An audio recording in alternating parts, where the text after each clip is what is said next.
Let's rock. Redrum: The Shining 2 is an unofficial sequel to Stanley Kubrick's 1980 horror film The Shining, created in 1997 by Bryant Arnett as a mod for Duke Nukem 3D. I say unofficial, but given how long its website has lived on theshining2.com, I think there's probably some squatters' rights law we could invoke here and call it canon. Get that crap out of here.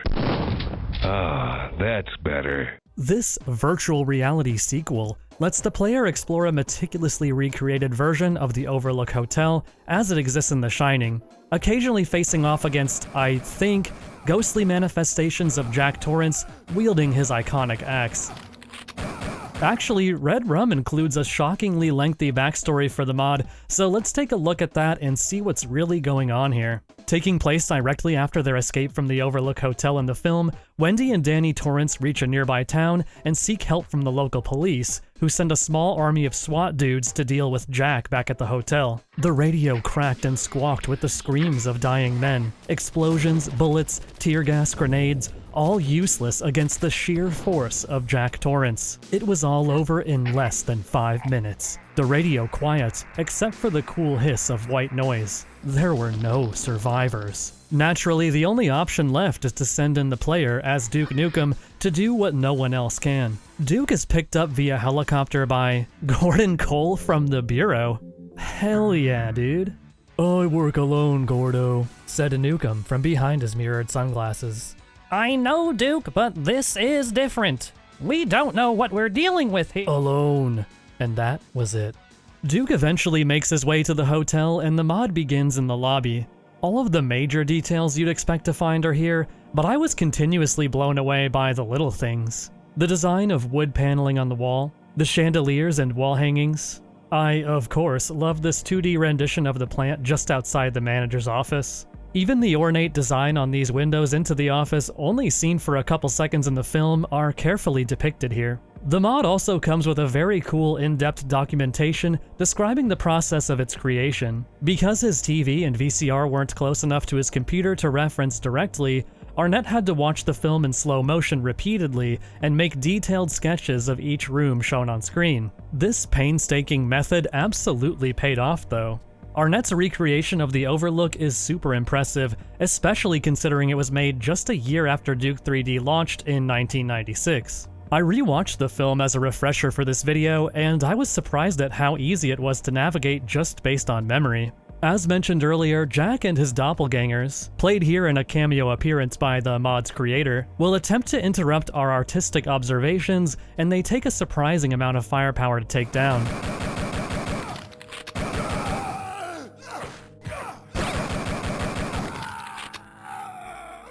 Redrum takes a somewhat survival horror-like approach gameplay-wise, heavily restricting your ammo and healing compared to what you might be expecting from a Duke 3D mod. I like this in theory, but even with thorough exploration, I found myself out of ammo enough that I had to cheat a little bit to complete it.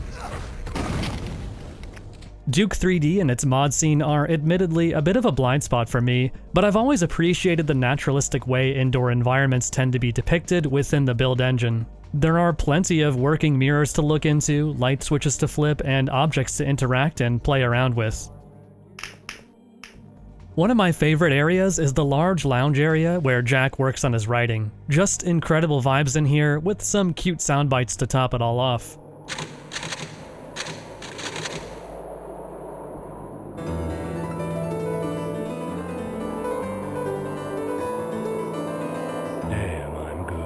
Other than beating all the Jacks off, you'll need to find and interact with these Redrum splatters hidden around in order to unlock more locations within the hotel, loosely mirroring the events of the film. All of the fan-favorite moments play out here in some form. Talking with the bartender in the gold room. Women, can't live with them, can't live without them.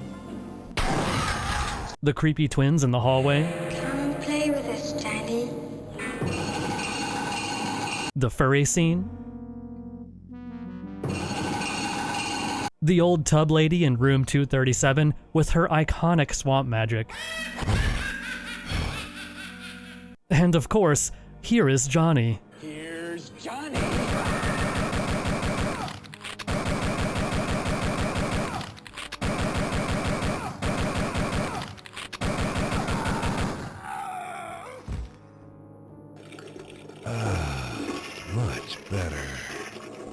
And no, Duke cannot wash his hands. Even the more mundane spaces are recreated with great care though. You will see some pots and pans hanging in the Overlook's kitchen. These are a photo of some real pots and pans hanging in the huge and cavernous kitchens of the Pasadena Ritz-Carlton Hotel. I snuck into the hotel hoping to steal some good textures, but the cook kicked me out. Trespassing for your shining fan mod is some god-tier dedication to your craft. This dude owns. If you've seen any of my other stuff, you know I love finding little personal touches throughout these amateur projects. If we take a peek behind the curtain in the Gold Room, there's a cute nod to Stanley Kubrick's 2001, with a monolith inscribed with some credits and contact info for the developer. It was genuinely pretty surprising to see that Arnett has kept his website for this mod running after all this time. No Wayback Machine required for this one. It's rare to see someone document their process so thoroughly for this kind of thing, so I find this to be extremely cool. There's even a couple screenshots for Overlook maps created in Quake 2 and Unreal, but these were sadly never completed.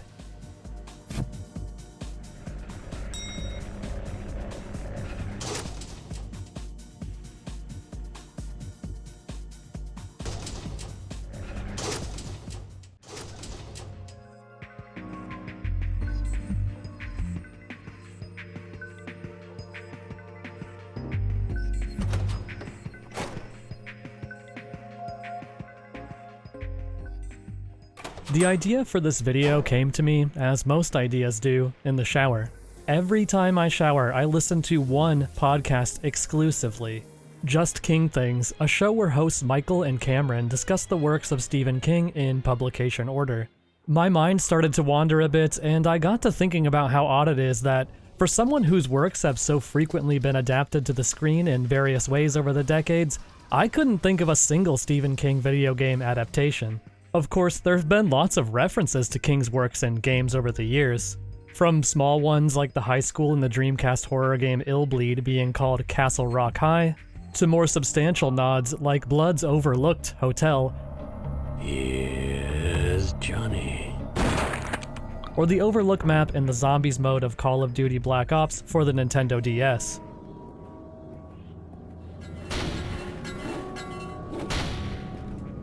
There are games more wholly inspired by King stuff too, Alan Wake being the obvious one here, but Ken Levine has also mentioned King's stories as major inspiration for the BioShock series more than once. Hell, even limited to games I played just for fun in the last couple of months, there's a knockoff Pennywise in the sewers of Go-Go Town, and the premise for the upcoming Price of Flight is basically just the Running Man with birds. But where are the full adaptations?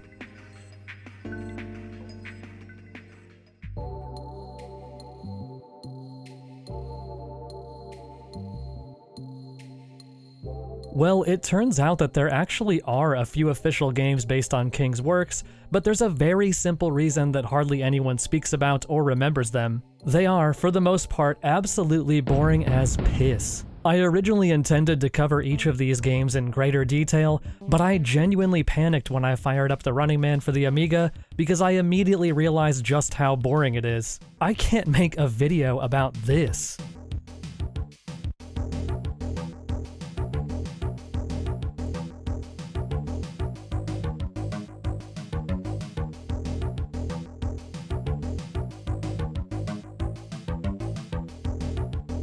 So the Running Man was a bust, but what about that other type of man, the Lawnmower Man?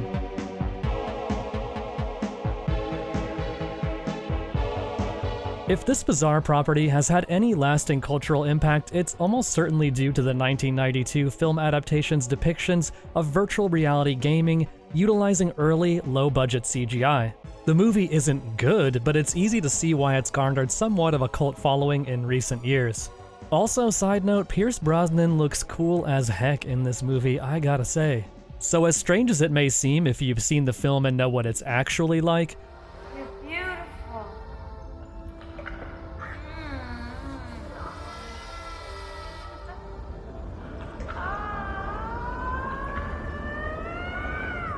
its tangential connection to video games was apparently enough to warrant a bunch of releases to a bunch of systems over the next couple of years. After trying all of these, I'd say the main through line between them is an attempt to push their respective hardware in interesting ways visually, while putting in the minimum effort from a gameplay perspective. I distinctly remember seeing the SNES version at video rental stores as a kid because, while we never actually rented it, I did find its deeply off-putting cover art interesting enough to think about renting it. I'd have definitely regretted it though, because Mega Man X this is not. I don't even think that and I'm using this term extremely charitably here, FPS segments could have saved it for me, although it is neat that they attempted something like this on these particular systems. The Sega CD version of the game is easily the best though, if we're looking at it from a "so this is the power of computer-generated three-dimensional imagery" perspective. Job brought the world to its knees when he rang every phone in the world and crashed the global computer network. Nations fell, borders changed. He reached out to the people who had so much influence on his life. I unironically love this opening credits sequence. The bright green text over blue-washed CG landscape goes extremely hard, and it just keeps going and going. It's absurdly long, really, but I can't be mad because it is extremely funny, and the fact that it just keeps going only enhances it.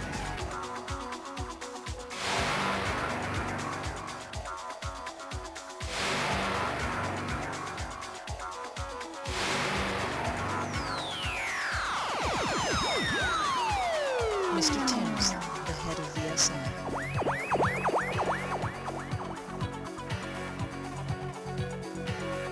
Jake, Job's tormentor from the petrol station.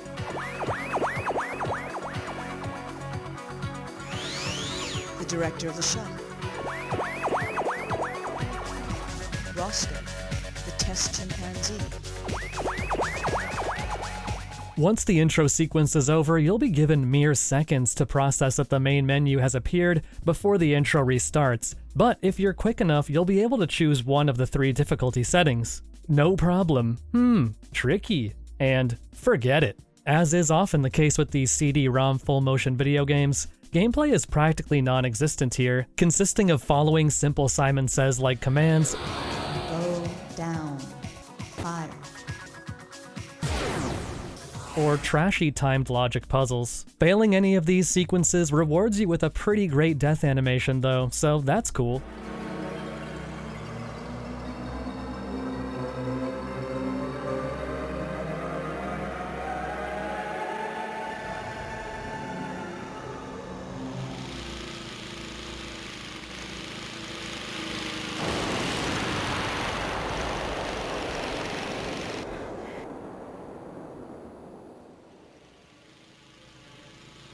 Lawnmower man's in your head now.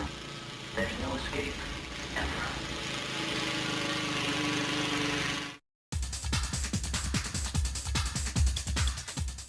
Around the same time, Capstone Software and developer Symptis released The Dark Half for MS-DOS, a point-and-click adventure game based on the Stephen King novel by the same name, making this the first game we've talked about to release before its film adaptation, as the Romero movie wouldn't hit theaters until the following year, 1993. I did watch this movie for the sake of the video, and while I found it to be pretty alright, I'd have to put it at the bottom of the list of my favorite movies about a character with a tumor that turns out to be an evil twin that ruins their life. If any game genre feels like a natural fit for adapting a book, especially in the 90s, it'd probably be the point-and-click adventure, given how well their investigative mechanics lend themselves to storytelling. The Dark Half tells the story of a writer named Thad Beaumont, whose pen name alter ego and perhaps tumor twin, George Stark, begins murdering people connected to Thad in an attempt to frame him, a concept that's easy to draw parallels with Stephen King and his own pseudonym Richard Bachman, a name he used for some of his more twisted and Joker-fied works. Unfortunately, the game itself falls very deeply into the common pitfalls of point-and-clicks of the time,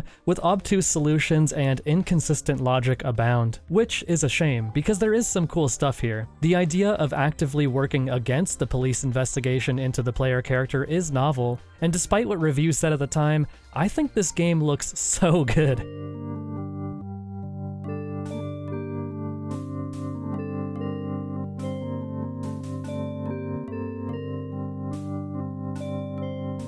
I mean, don't get me wrong, I get it. It looks very scrungly at times.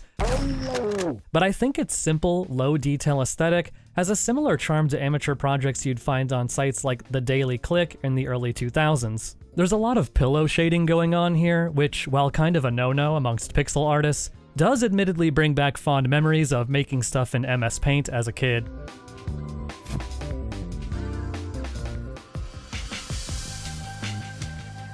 I think for a lot of people, myself included, the first thought that comes to mind at the crossroads of Stephen King and video games is that old factoid about Half-Life being, at least on some level, inspired by the novella The Mist. This certainly feels true, as both Half-Life and The Mist deal with a scientific experiment gone wrong and creatures spilling in from another world. The earliest confirmation I could find of this connection is from the April 1999 issue of Next Generation magazine, wherein Valve CEO Gabe Newell had this to say when asked about how Half-Life came to be. Then there was this Stephen King novella called The Mist I'd been reading, and I remember wanting very much to have something like the narrative richness and characters of the Stephen King story, and yet have it be occurring like in Doom. More importantly, the article also features Gabe modeling for a steamy photo shoot.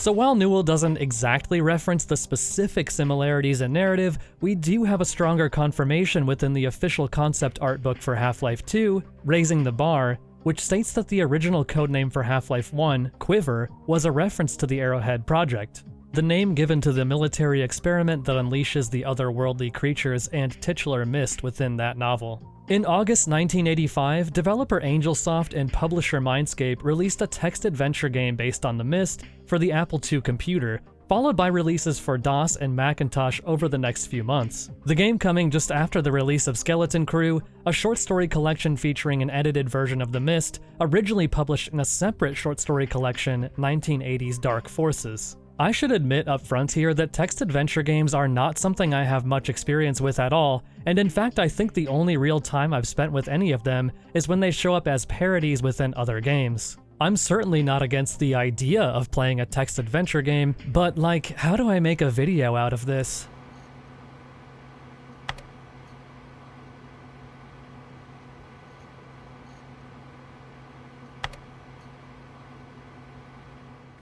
Given its connection to Valve series and my own obsession with community-made maps in their game engines, I've opted to present the gameplay footage overlaid onto mildly relevant areas from maps that I've linked in the description if that interests you. The game opens within a supermarket in Bridgeton, Maine, packed full of sweaty shoppers stocking up after a severe storm the night before knocked out power throughout most of the town. A teenager runs into the store screaming about the fog that got Mark, and a panic begins to build as a strange white mist surrounds the building. We play as David Drayton, a local artist and father who will spend the rest of the runtime trying to make his way back to his son Billy, who was left in the care of Mr. Eagleton at a lake near their home. If you have any familiarity with the story of The Mist, you'll probably notice that the writers of this game have opted to skip the opening scenes with David's family at home, and have written David's wife Stephanie out of the story completely. The Mist is actually the King story that I've spent the most time with. I first saw the film adaptation shortly after its November 2007 theatrical release, in the form of a 700 meg 480p DVD rip that I found on, well, let's just say Jack, Wendy, and Danny ain't the only torrents around here, if you know what I mean. I've seen it a few times since then, but I decided to finally check out the black and white director's cut for this video, and yeah, it looks pretty great that way. Given the text-based nature of the game, and in the interest of being thorough, I did also read The Mist to see how closely it would adhere to its source material. You may expect, as I did, that it would play pretty close to that original story, maybe even include some bits verbatim, but this is surprisingly far from the case. Though there are some lines snatched directly here and there, a large amount of the game is drastically different. Probably the most unexpected difference is how little time we spend in the supermarket, especially given how much the story seems to be remembered culturally as people trapped in the grocery store. Gameplay in The Mist is orchestrated through simple text commands, and indeed, if we type that we want to move north out the front door as our first action, David will be immediately crushed to death by a monster.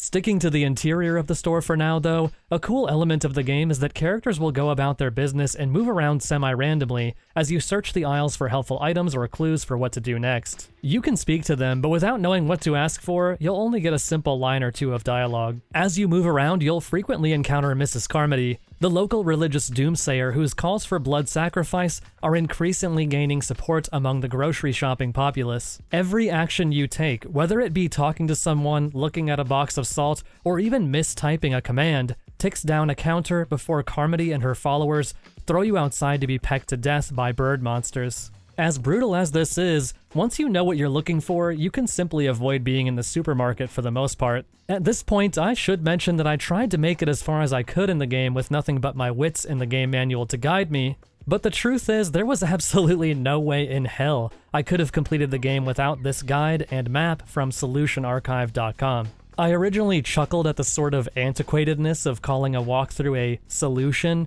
but that really is what it is, just a list of letters to type in to solve the game.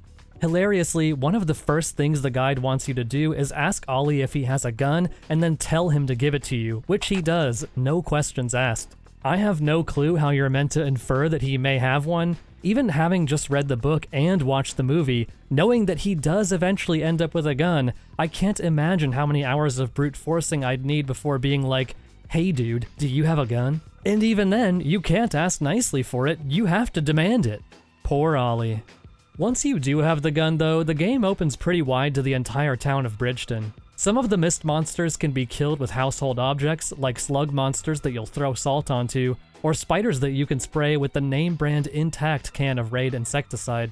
But for the rest of the game, you'll be blasting away in firearm-based combat, something that I wasn't expecting in a text-adventure game. Combat, such as it is, consists of typing out what you want to shoot and managing your ammo. One time I haphazardly mistyped my targets, leading to a missed shot and grisly death for David, a pretty cute way of gamifying taking careful aim using just your words. Despite the fact that it barely felt like The Mist at this point, this is where I kinda started to see the vision for the game. This is basically survival horror, like in the style of games that wouldn't be out for another decade or so. Wandering an abandoned town, looking for keys, items, and ammo, while managing your limited inventory space. Gathering hints from the journals of the deceased. Even the late-game trip to the underground laboratory is here. Not trying to overstate anything, but it's definitely interesting how little you'd have to change to adapt this into a PS1-era survival horror game. And I think it'd be a really good one. But The Mist as a PS1 survival horror classic exists only in my head,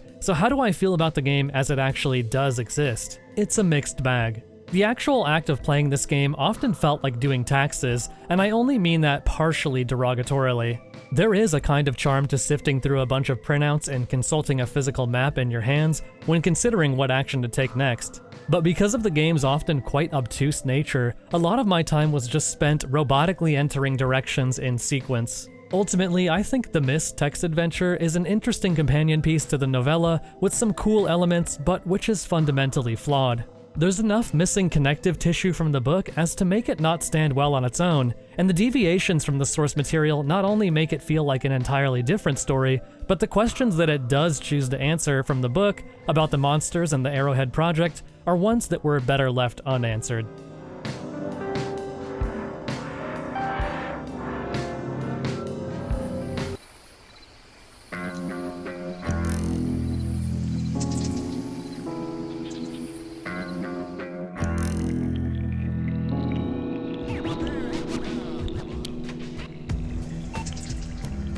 Possibly the strangest official King game is Blue Byte Software and Presto Studios F13, released in 2000 for Windows and Macintosh PCs. I'm not sure what exactly compelled me to do this, but I did actually purchase a physical copy of this game for, appropriately, just shy of $13. I think the name F13 is pretty cute, like, what if there was a function key but cursed number? However, it's extremely obvious someone realized too far into development that Macs do have an F13 key already, and they had to throw in this line.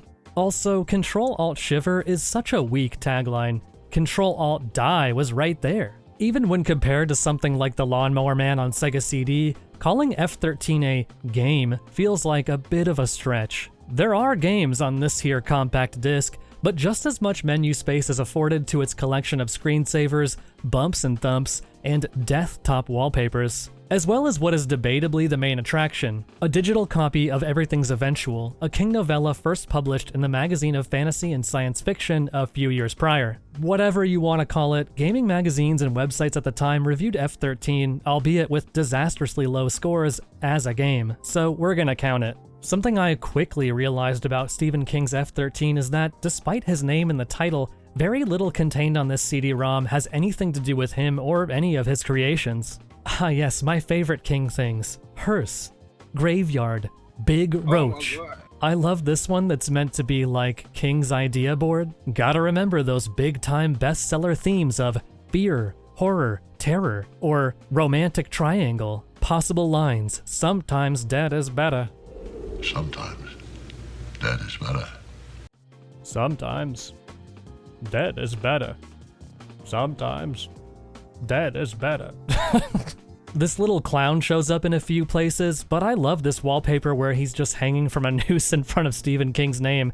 What is this? If you look through the wallpaper files conveniently dumped into your Windows folder, there's actually a secret one, only available in the lower of the two available resolutions. I've had these little freaks set as my wallpaper for the last month or so. Reminds me of something out of Luigi's Mansion. I love them. Bumps and Thumps is literally just a soundboard of, again, vaguely horror associated or gross things. Not really good for much outside of harassing your pet. Audrey, do you like these Bumps and Thumps? The screensaver collection is probably the best of the extras, with some mildly amusing inclusions, like this one with a little caricature of King typing away while his cat sleeps next to him.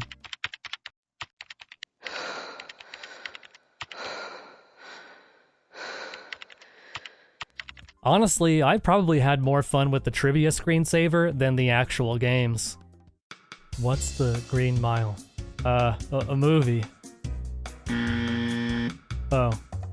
Speaking of the games, the first of the three, Feed the Fish, is essentially an evil interactive version of the iconic marine aquarium screensaver. Feed your pet piranhas an assortment of random animals and watch as they're turned into skeletons.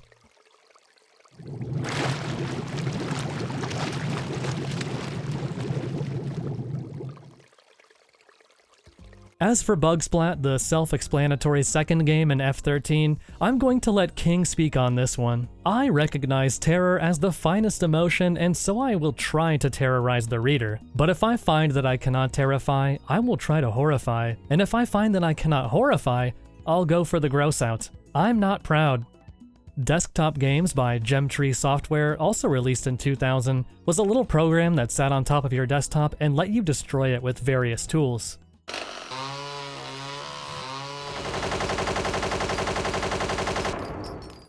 I loved playing around with this as a kid, in particular with the termites who sort of mill about randomly, eating your desktop as they go.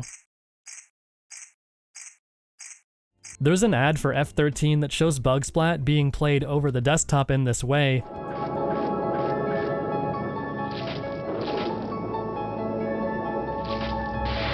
And even the thumbnail for the game in the final product depicts this, but the actual game only ever features this generic kitchen tile-like background. Maybe Bugsplat would have been subatomically more amusing this way, but I'll take desktop games over this any day. Lastly, we have Whack-A-Zombie.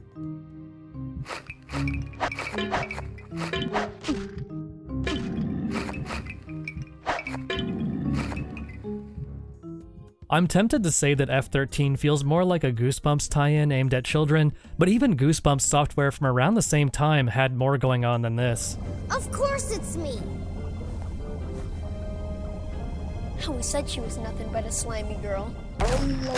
F13 is just so completely misguided that it's hard not to wonder why this exists, or why King, someone who is often pretty picky about what his name is attached to, would sign off on this. But then, he's also someone who's been pretty clear about his disinterest in video games in general, even within an article he wrote defending them, so I don't think there's much difference between Whack-A-Zombie and Half-Life in his mind. I think it's likely this line in Everything's Eventual from protagonist Dinky probably mirrors his own thoughts on the subject. I never cared much about computer games. They're strictly for dick brains, in my humble opinion. And you know, if my name was attached to F13, I'd probably feel the same way.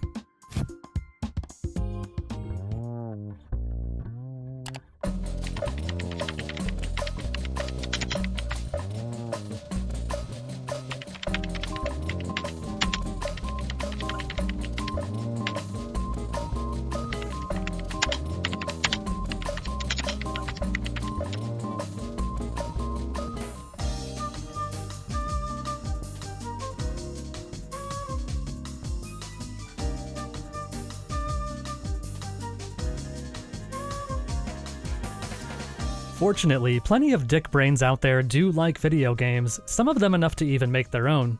There have been a pretty large range of fan games and fan-made creations within games based on Stephen King's works over the years, varying widely in scope and ambition. Most of these are small-scale projects, like those found within Pico Stevemo, a 2023 game jam where participants submitted King-inspired games created within a 1-month span for the Pico 8, a fantasy console with capabilities and aesthetics similar to what you'd find in games of the 80s and 90s. These are light and simple enough that you could play them while watching their film adaptations if you felt so inclined. Would you turn that Game Boy off and listen to me? Sorry. But there are some larger projects out there too. If there's any Stephen King thing with a clear pathway to video game adaptation, it's almost certainly the Dark Tower series of books. Nearly every one of its individual elements is easily recognizable within games in ways that are tried and true at this point. The Western-esque gunslinging anti-hero roaming the desert wastelands of a broken down and decrepit version of our world. The concept of the Quartet, a group of people bound by fate and purpose, traces effortlessly over any RPG adventuring party. Its mix of modern weaponry, fantasy magic, and psychic powers are fertile ground for all kinds of battle systems and combat mechanics. There's even a cute, fluffy animalian companion who speaks in a silly manner, a favorite of gamers everywhere. But just like Daddy Bun, watching over family. Same watch over. In an interview with Game Informer in 2016, BioWare's then creative director James Olin mentions pitching a Dark Tower MMORPG to the studio's lead writer back in 2005. A time when many companies were looking to emulate the success of World of Warcraft. Obviously, nothing ever came of this, but it does go to show that these observations were at least floating around somewhere within the industry. It should come as no surprise then that the Dark Tower is the subject of our most substantial and fully realized fan game of the video. An RPG Maker project called The Dark Tower, a fan-made retro RPG, from developer Sonic Love Noise, technically a demo version of the game loosely covering the events of the first 3 books of the series.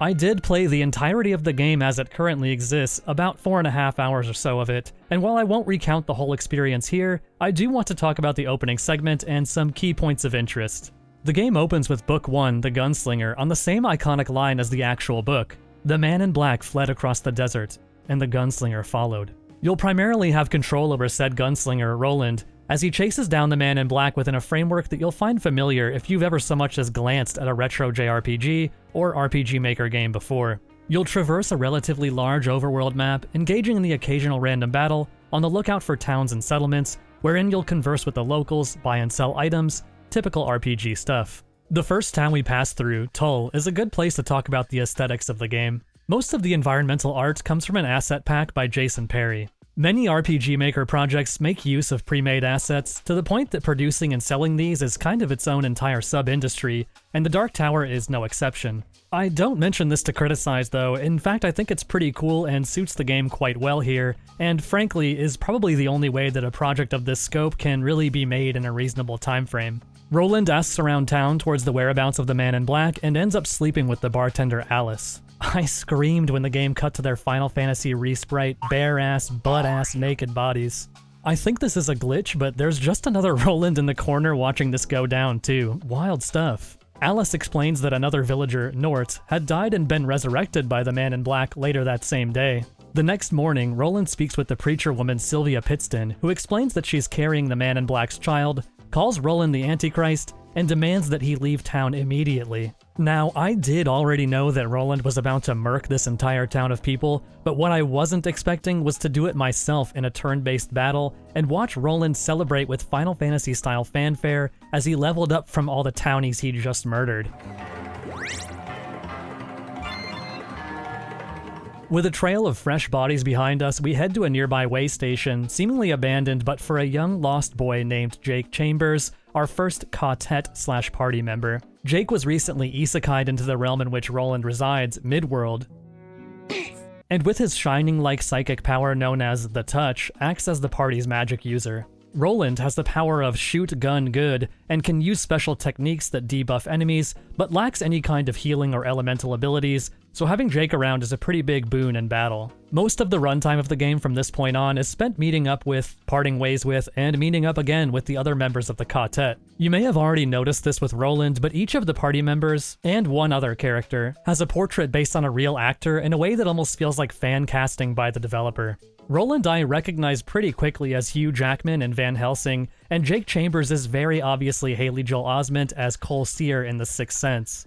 Our next party member is encountered when Roland, recently diseased and desperate, enters a door on the beach and finds himself trapped within the body of Eddie Dean, a low-level goon running drugs for a mob boss in 1980s New York City. If it wasn't already clear from Jake's recounting earlier, the Dark Tower digs on multiverses and will see our characters move to and from our own world and others. After some amusing fish-out-of-water bits between Roland and Eddie, Roland is able to resolve the issues with the mob and brings Eddie back with him to Midworld. I'm pretty sure Eddie's portrait is John Travolta, probably from Grease or maybe Blowout.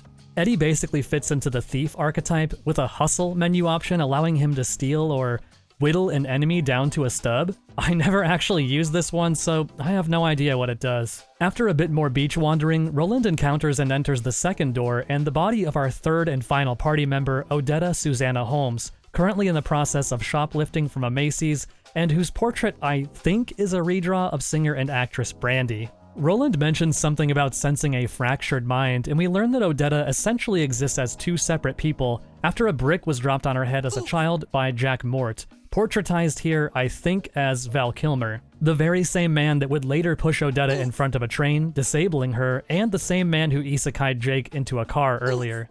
Oh, the wheels of Ka indeed. So we have Odetta, who is kind, loving, and can sing to buff the party, and Detta, who is hateful, angry, and has a very unfortunate manner of speaking. This is how she talks in the book, but I mean, we've already seen some deviations from the source material here and there. I think there's probably a way to depict Detta that isn't quite this embarrassing. Shortly thereafter, Odetta and Detta will battle it out, and a third and final personality will emerge. Susanna, a sort of balanced joining of Detta and Odetta, probably the most unique character in the game from a mechanical standpoint. Using the split ability, Susanna can channel either the love of Odetta, which causes her to sing a random song for a buff on that turn, or the hate of Detta, which takes away control of Susanna for the remainder of the battle, but allows her to use more powerful abilities at random. So with a full squad, there's quite a bit of cool theming and interesting abilities to play around with. It's unfortunate then that most battles in the game can be won by hitting the attack button repeatedly. The game tries to mitigate this a bit by requiring ammo for guns, and this actually does kind of work in the beginning of the game when it's just Roland and Jake. But by the time you have access to more varied strategies, you have enough cash to just buy a mountain of ammo and start blasting.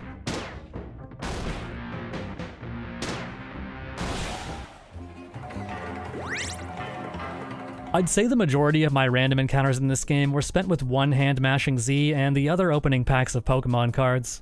Another issue is that the game has little to no documentation or explanation of abilities, items, buffs, or debuffs. Last year I played Scumhead's excellent RPG Maker game Franzen, which features a lengthy combat guide as a usable item in the player's inventory.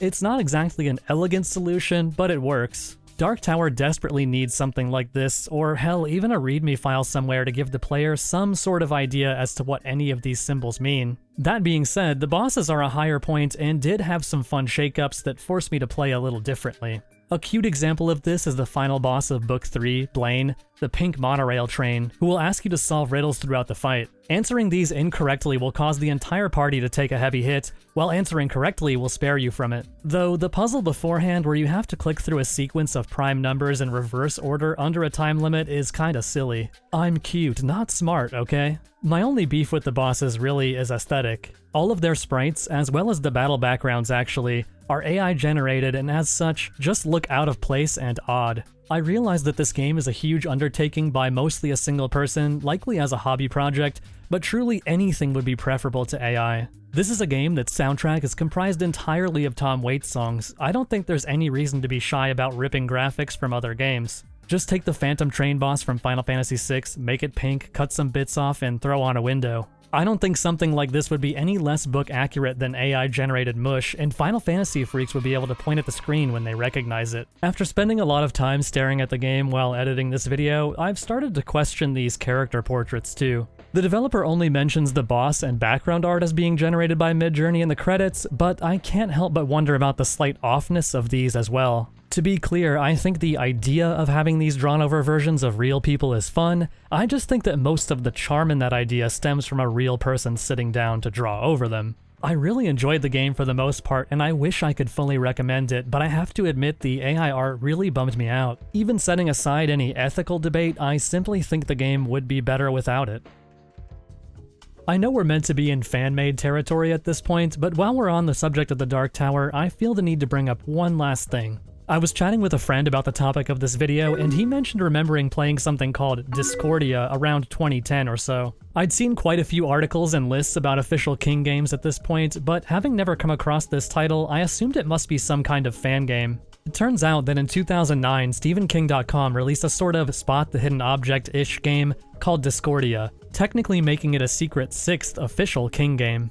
The game takes place after the events of the books and features art by Michael Whalen, the artist who created the covers and other illustrations within the first and last books in the series. There's not a whole lot to it, but the story behind it is interesting, and if you want to know more, I'd recommend checking out this archive.org post, which goes into more detail and provides the game files if you'd like to try it out for yourself. As far as I could find, there's no gameplay footage whatsoever available on YouTube, so I've uploaded a full playthrough onto a second channel, which I've linked in the description for this video.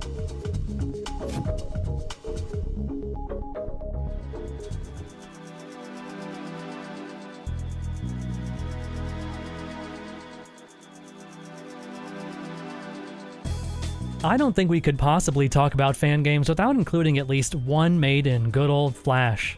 Throughout the 2000s, if you liked a thing, looking it up on Newgrounds was the most surefire way to get more of it. Vorago, a point-and-click adventure game created in 2009 by Godly Mations, is not technically a direct adaptation of The Mist, but there's enough DNA here from the film in particular that I feel compelled to include it. Vorago opens with a mostly standard content warning, but also states that it is based on a prophetically true event in the Book of Revelations, followed by an ominous-sounding Bible verse. We are introduced post-car crash and mid-argument to our two main characters.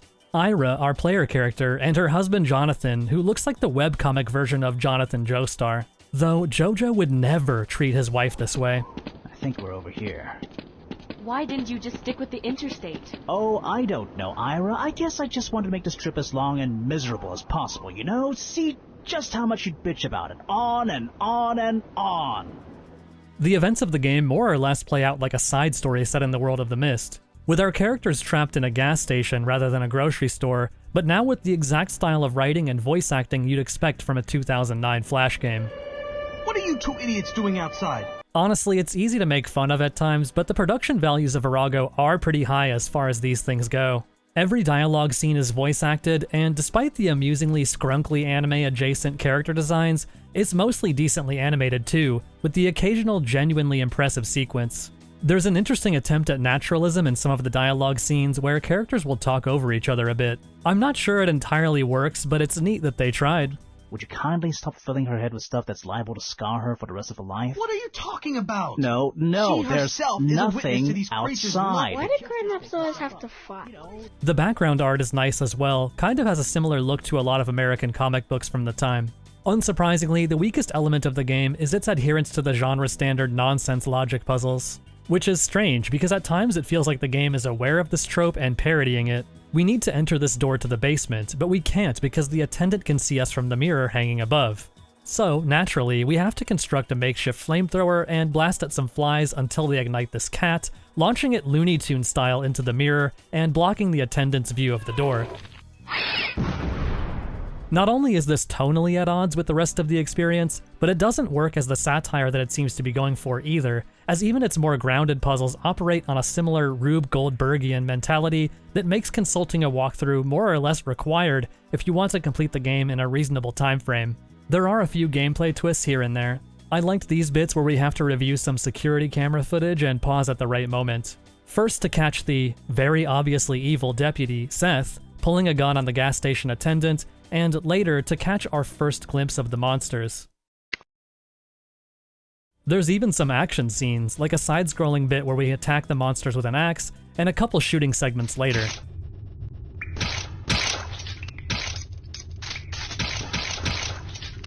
It ain't exactly House of the Dead, but it does go to show how fully featured Flash games we're getting by this point. I'd also like to remind you here that the content warning from earlier suggested that the game was appropriate for ages 13+, which is wild because,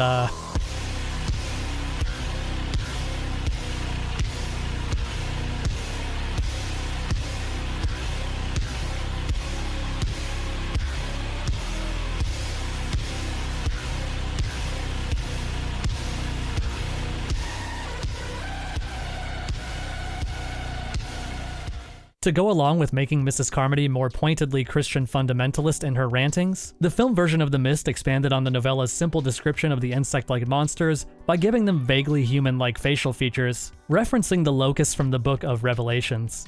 Vorago takes this biblical depiction a step further, giving them golden crowns as well, which Deputy Seth helpfully explains by reading the passage directly to the player. Look, I was raised in a Christian family, alright? And the God I know doesn't do this sort of stuff. I'm serious. Revelations chapter 9, verse 7. And the shapes of the locusts were like horses prepared for battle, and on their heads were crowns of something like gold, and their faces were like the faces of men.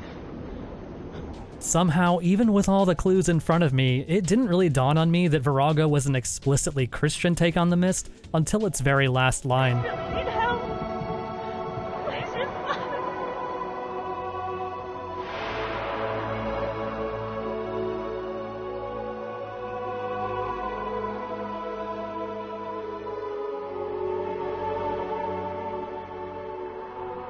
I can't lie, I kind of lost my mind when this popped up. If anything, I thought it was maybe being more critical of its religious characters than the film. Deputy Seth is far more outwardly evil than Mrs. Carmody. I won't have any woman talking to me like that. And some of his biblical ravings are played in a way that felt like mockery. And who are you to say what he deserves? Well, I believe we deserve nothing less than death. This I know. All right. The Bible tells me so. It's honestly an interesting perspective to take on the story, but I'm not really sure what it's trying to say with how it all plays out. Godlymation seems to have had decent success on Newgrounds, with a pretty wide variety of games and animations, Vorago included, that reach the hundreds of thousands or even millions of views, continuing to be engaged with even now. I feel like this game is too bleak. Are we all going to be cursed to live forever? In my restless dreams, I see that town, Silent Hill. For the most part, their games seem to have little in the way of religious theming, with a couple exceptions here and there. But about half of their movie submissions are just like animated renditions of youth pastor-style jokes. Let's say we have a man-making contest. Now we're gonna do this just like I did back in the old days with Adam. Yeah, sure, no problem, God. Whoa, hang on a minute. No, you get your own dirt.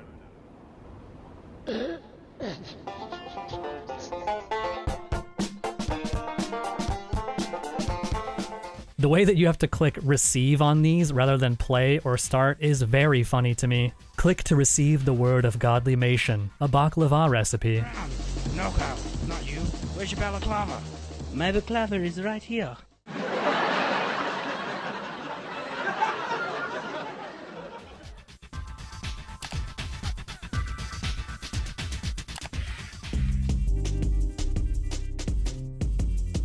In my last video, we talked a bit about how common it is for mappers to depict their own homes within custom maps for online games. I would argue, based on vibes and no numbers at all, to be clear, that the next most commonly depicted location is The Shining's Overlook Hotel. We already discussed one of the more fleshed out examples of this, but pretty much any game with creative tools has at least a few player-made recreations for you to book a stay in.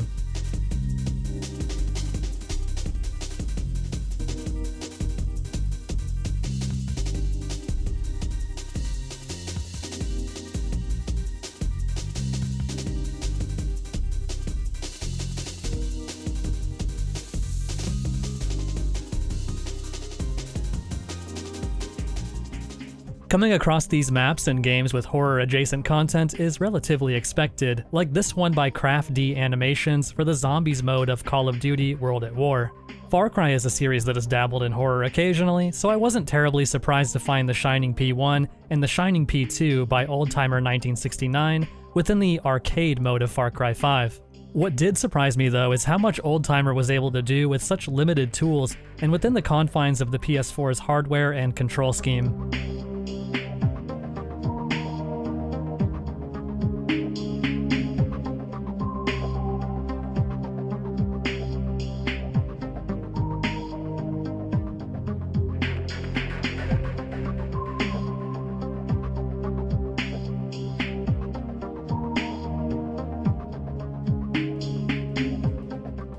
I really loved finding the overlook in games that are less of a match tonally though, like this one for Minecraft by Paw31, which recreates Jack's writing space with a bunch of cute and clever details. This world by Venators encompasses nearly the entire hotel and shows just how much you can simplify its individual components and still understand exactly where you are and how to find your way to the iconic spaces throughout the building. It's just really cool to see the ways that people go about adapting the same place within games that are otherwise so thoroughly different.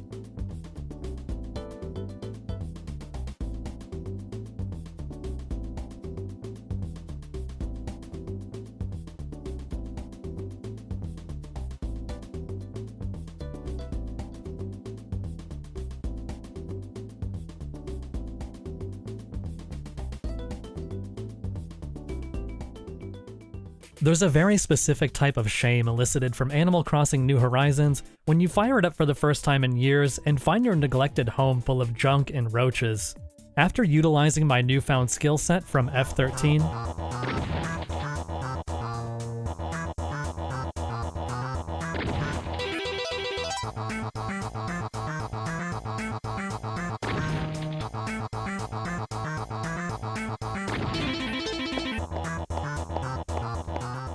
I was able to make my way to the Dreaming Bed and check out Foxy Mulder's rendition of the Overlook Hotel. Animal Crossing has probably the most limited creative toolset of any game we'll be discussing here, but Foxy did a great job putting it to use. Very charming stuff.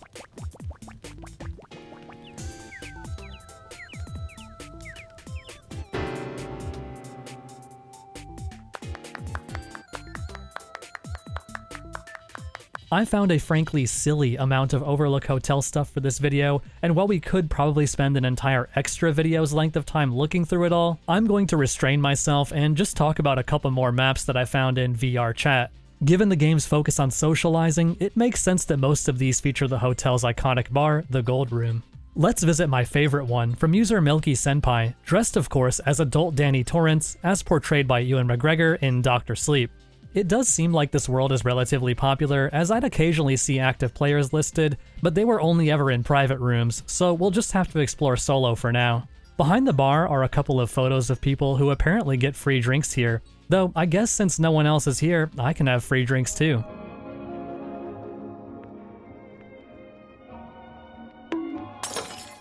Right outside the bar is a wall of photos stylized like the ones from the film, commemorating fun nights between friends, a furry convention, and whatever's happening here.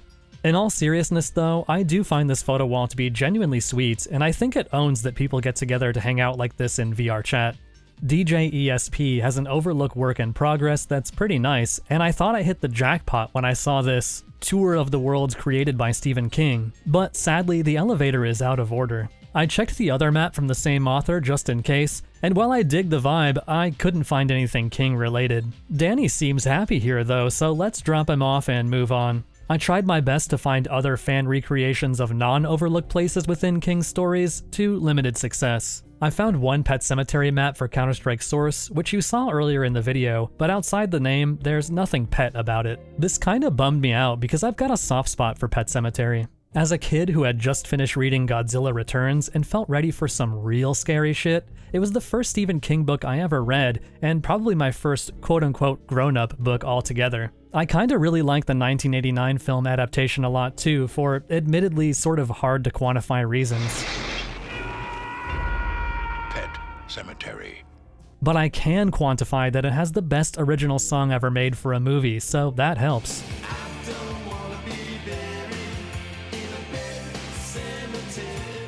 To close the video out, let's take one last trip to VRChat to check out a Pet Cemetery world by user Glitch. I was, shockingly, unable to find an avatar of Louis Creed as portrayed by Dale Midkiff in the film, but searching for Church the Cat did yield one result, so we'll go with this one.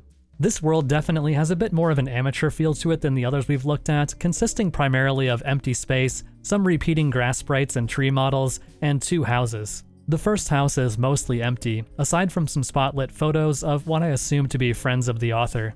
I walked to the second house, but there doesn't seem to be any way inside. I figured this was all there was to see, but as I was about to leave the world, a small sliver of white light caught my attention. After a pretty lengthy trek, I came to the source of the light, a sign for the pet cemetery. This area too is mostly empty, just a few generic gravestones placed around, save for one in the middle, lit by a lamp and accompanied by a single flower. I find this tribute to Oreo the bunny to be genuinely beautiful in a way that's hard to explain. Maybe it's the idea of this person learning a new skill set and using it to memorialize their pet. Or maybe I'm just feeling sentimental because my own dog is getting older and I know she won't be around forever. Behind the grave is a ladder leading up into a new area. I haven't read Pet Sematary since I was 11 or 12 years old, but I can tell you with certainty that this is meant to be the deadfall that Lewis and Judd have to pass through to bring Church to the burial ground. For whatever reason, this part of the book made a huge impression on me, and I still think about it occasionally 20-something years later. In the book, the deadfall is described as a treacherous expanse of dead brush and tree limbs. Obviously, this isn't being depicted totally accurately visually, but climbing towards the stairs of the burial mound brought back those same feelings I had when reading it in a way that neither of the films could manage. I think that makes this a good adaptation. I've had a really hard time with writing this video. I've had a hard time writing every video I've made, honestly, but especially this one, which I guess is pretty apt given how much of King's works are about writers and the concept of writing itself. One of the things that Stephen King seems to be known for culturally, be it fairly or unfairly, is being bad at writing endings. With that perfect thematic cop-out in mind, I will sit here, dressed as a cat boy, under a digital starscape. I will finish typing this script, and I will go play with my dog. Thanks for watching.